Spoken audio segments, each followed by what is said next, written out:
হলের সিট পরিবর্তন নিয়ে নোয়াখালী বিজ্ঞান ও প্রযুক্তি বিশ্ববিদ্যালয়ে ছাত্র দলের দুই গ্রুপের মধ্যে সংঘর্ষ হয়েছে। এই ঘটনায় আহত হয়েছেন ৩ জন। তদন্তে গঠন করা হয়েছে ৩ সদস্যের কমিটি। দফায় দফায় সংঘর্ষে উত্তপ্ত নোয়াখালী বিজ্ঞান ও প্রযুক্তি বিশ্ববিদ্যালয়। সোমবার গভীর রাত থেকে মঙ্গলবার বিকাল পর্যন্ত চলে এই সংঘর্ষ। প্রত্যক্ষদর্শীরা জানায়, হলে সিট পরিবর্তন নিয়ে বাকবিতণ্ডার জেরে বিশ্ববিদ্যালয় শাখা ছাত্রদল সভাপতি জাহিদ হাসান ও সাধারণ সম্পাদক হাসিবুল হোসেনের অনুসারীদের সঙ্গে সিনিয়র সহসভাপতি সাব্বির হাসানের অনুসারীরা সংঘর্ষে জড়ায়। এতে বেশ কয়েকজন আহত হন। লাঞ্ছিত করা হয় দুই সাংবাদিককে।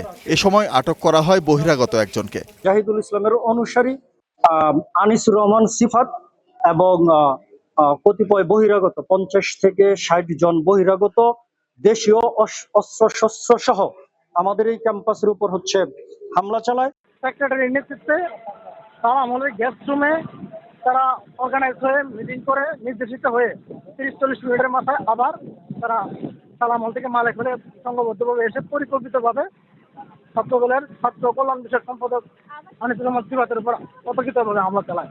এ ঘটনায় জরুরি সভায় বসে প্রক্টোরিয়াল বডি। পরিস্থিতি নিয়ন্ত্রণে নেওয়া হয় নানা উদ্যোগ। তাদের সাথে আমি কথা বলেছি এবং তাদেরকে আমি আশ্বস্ত করে হলে পাঠিয়েছি, যাতে করে আর কোনো ধরনের উত্তেজনাকর পরিস্থিতি তৈরি না করে। নিরাপত্তা ব্যবস্থা জোরদার করেছি। যে পকেট গেটটা ছিল এটি আপাতত সিলগালা করে দিয়েছি।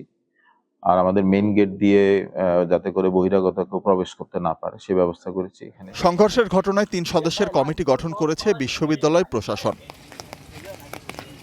Desk report, star news.